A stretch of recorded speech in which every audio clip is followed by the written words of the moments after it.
everyone, and welcome to Inside Singing with One Voice Vocal Studio. Today we have the honor and privilege to be with Emmanuel Fonte from the Edmonton Singing Christmas Tree.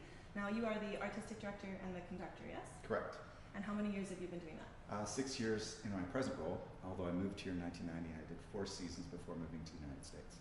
Awesome, and what's your favorite thing about it? The people.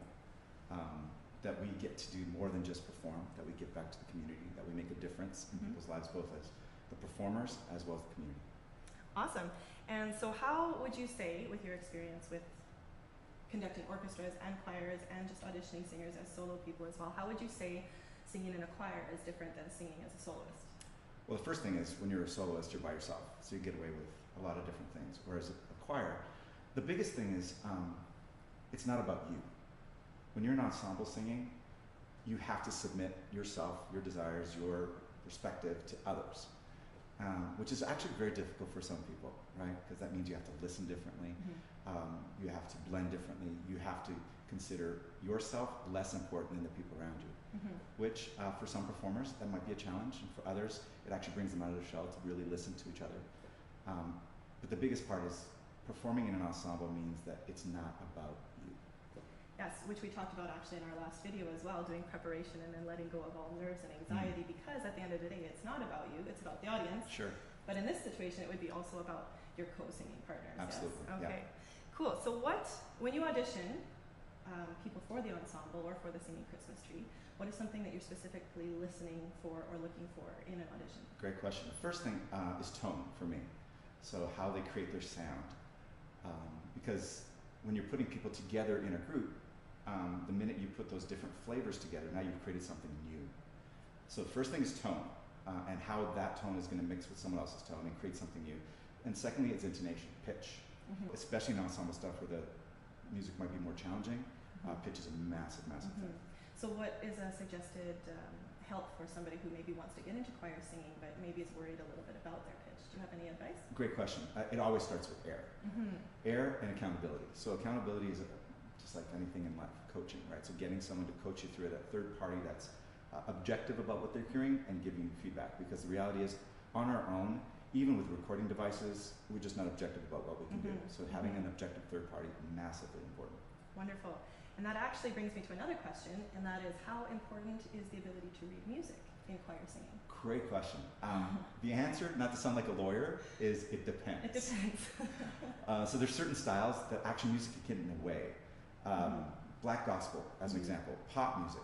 There's little turns that, to try and notate that out, actually gets people to think too much with their brains and not feel enough. So there's certain styles that reading music is actually not a requisite.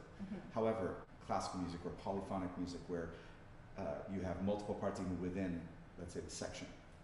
If you're not able to read music, it's going to be really challenging to perform it and certainly to learn it. Just there's too many intricacies. So it kind of depends. I think for those that can read and feel, they have an advantage over those that can just listen with their ears and try to grab parts. Right.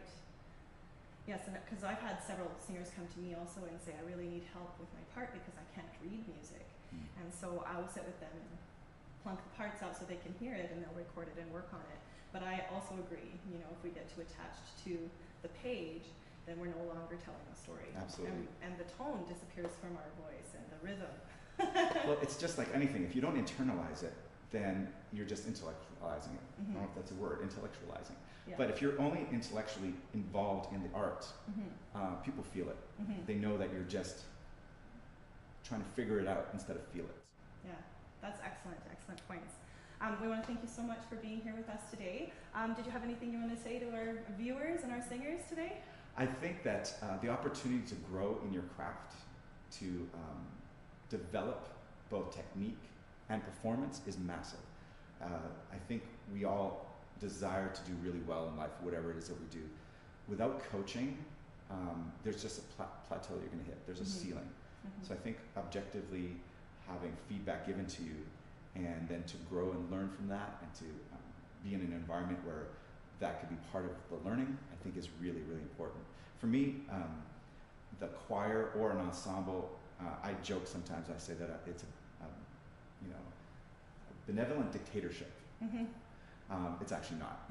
It's a romance, right? I'm going to do my best to romance out of that group truth of what we're hoping to convey.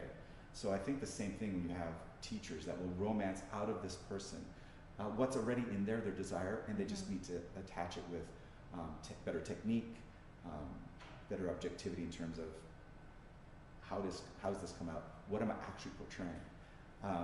When I was a college student, I worked in an opera company. I played trombone in a pit orchestra for an opera company. And I'd watch these professional opera singers in front of these full-length mirrors before the show, verifying that what they intended to project, they were doing that.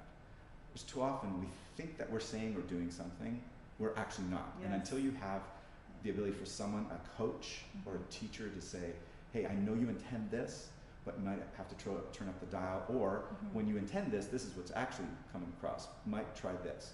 And you just can't do that on your own. You need a good teacher or coach. Yes, we all do. Absolutely. Thanks for joining us today.